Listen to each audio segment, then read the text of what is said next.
محفل میں جلوہ دار حضرات گرامی، ایک بات بتائیے کہ ہمارے گھر میں اور آپ کے گھر میں سب کے گھر میں مہمان آتا ہے نا؟ آتا ہے نا؟ اب مہمان جب آتا ہے کسی کا تو آنے کے بعد کیا وہ کہتا ہے کہ ہم کو چائے پلاؤ، ہم کو ناشتہ کھلاؤ؟ کبھی کہتا ہے؟ اتنے لوگ بیٹھے تو بولو نا بلند آواز سے، نہیں کہتا ہے نا؟ لیکن اس کے باوجود بھی انسان کی محبت یہ ہوتی ہے کہ بغیر کہے وہ اپنے مہمان کی خاطر کرتا ہے، اپنے مہمان کی عزت کرتا ہے۔ کیوں؟ اس سے مہمان کی محبت ہے۔ اور نبی پاک کی حدیث بھی ہے، اللہ کے رسول فرماتے ہیں جس مکان میں مہمان نہیں آتا اس میں رحمت کے فرشتے نہیں آتے۔ اللہ کے پیارے حبیب صلی اللہ علیہ وسلم نے فرمایا کہ مہمان کو دروازے تک رخصت کرنا سنت رسول ہے، یعنی دروازے تک مہمان کو رخصت کرنا سنت ہے۔ تو مہمان آتا ہے ہمیں ہمارے گھر، آپ کے گھر، تو آپ سے نہیں کہتا کہ ہمیں چائے پلاؤ، ہمیں ناشتہ پانی کراؤ، لیکن انسان کی محبت یہ ہوتی ہے کہ انسان کو جب اپنے مہمان کی محبت ہوتی ہے اس کے آگے چائے لا کے رکھتا ہے اور اس کے سامنے اچھے سے اچھا ناشتہ پیش کرتا ہے، یعنی اپنی محبت کو ثبوت پیش کرتا ہے۔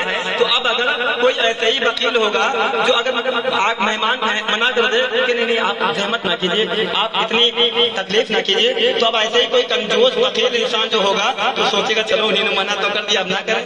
تو عزیزان ملت اسلامیہ بلا تمثیل کہ میرے سرکار نے بے شک نہیں حکم دیا کہ میلاد کرو، لیکن اللہ کے رسول سے جس کو محبت ہوگی وہ اللہ کے رسول کا میلاد کرے گا۔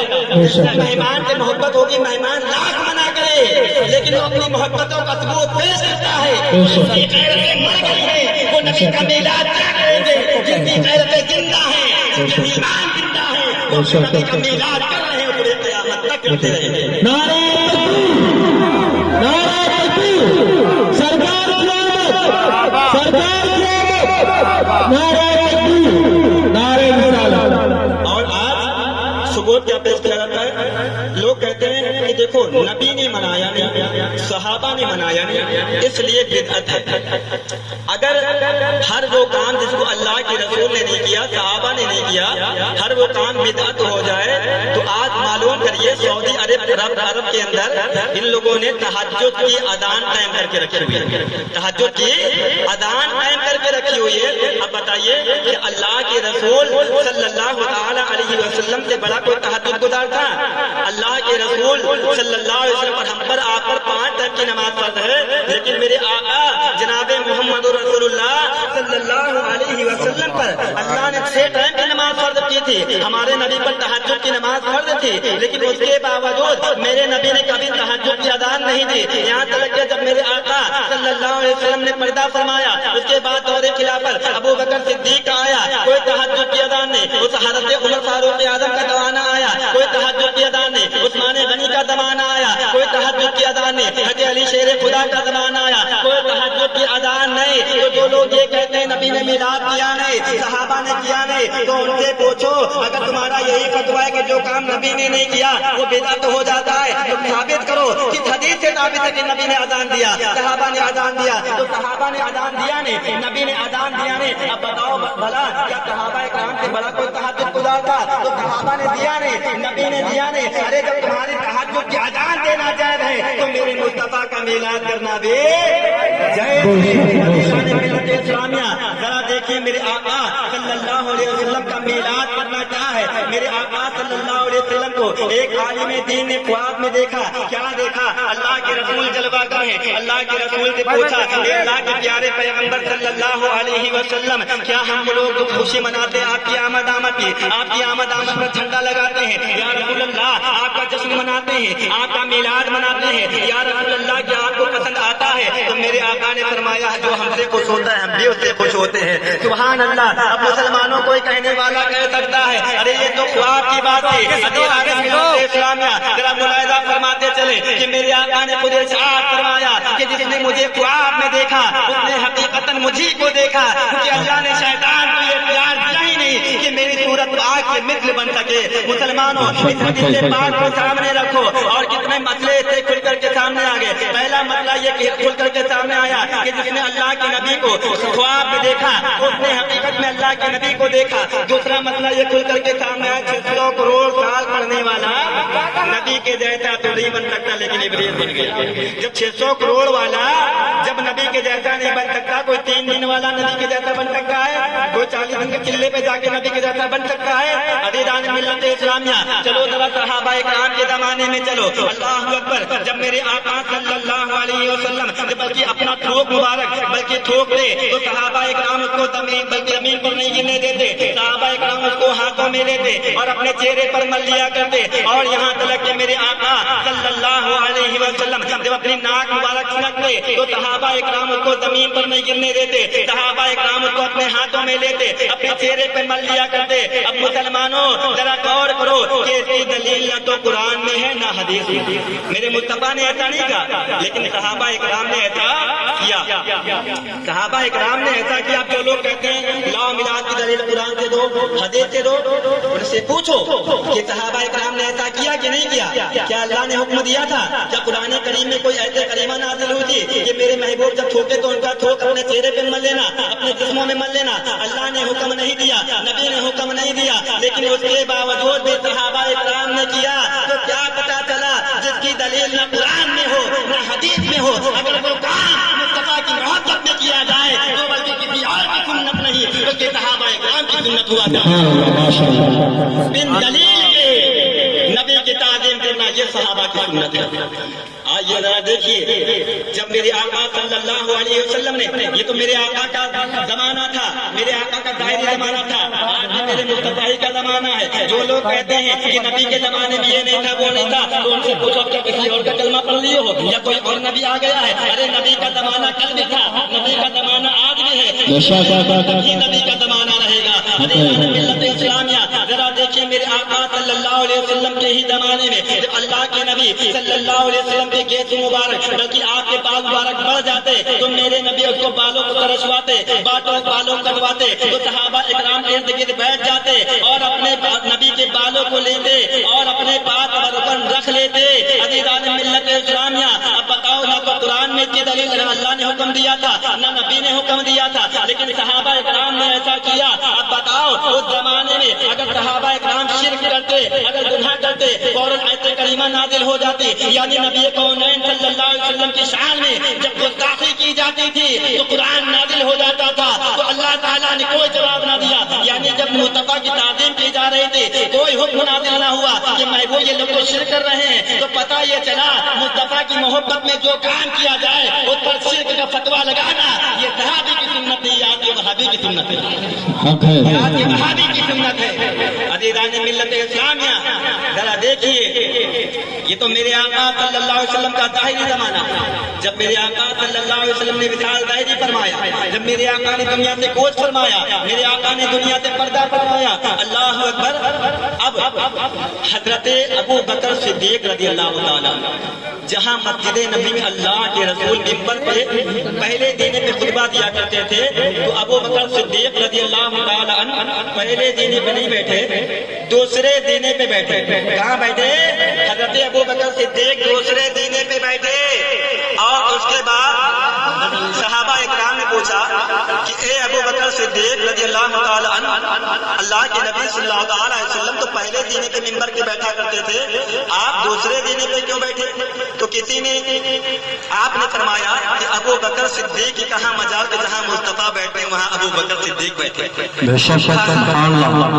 آپ بتائیں کہ اتنے صحابہ اکرام تھے کہ میرے آقا نے فرمایا کہ میرے صحابہ ہدایت کا ستارہ ہیں, اگر تم ایک صحابی کی پیروی کر لو کہ ہدایت پا جاؤ گے. اب بتاؤ کیا کسی صحابہ اکرام نے شرک کا فتویٰ لگایا تھا؟ کہا تھا ابو بکر صدیق قرآن کی دلیل پیش کرو کہ اللہ نے حکم دیا ہو جہاں میرے حبیب بیٹھے وہاں تم نہ بیٹھنا. کیا اللہ نے کہیں کہا تھا, کیا نبی نے کہیں کہا تھا ابو بکر صدیق جہاں میں بیٹھوں وہاں تم نہ بیٹھنا؟ یہ ادب تھا, ابو بکر صدیق رضی اللہ تعالیٰ عنہ کا ادب تھا کہ نبی پاک اتنا ادب کرتے جہاں منبر پہ پہلے دن بیٹھے وہاں ابو بکر صدیق رضی اللہ تعالیٰ عنہ نہیں بیٹھے. اس کے بعد یہاں تک کہ جب دور خلافت حضرت عمر فاروق اعظم رضی اللہ تعالیٰ عنہ کا آیا تو حضرت عمر فاروق اعظم رضی اللہ تعالیٰ عنہ منبر کے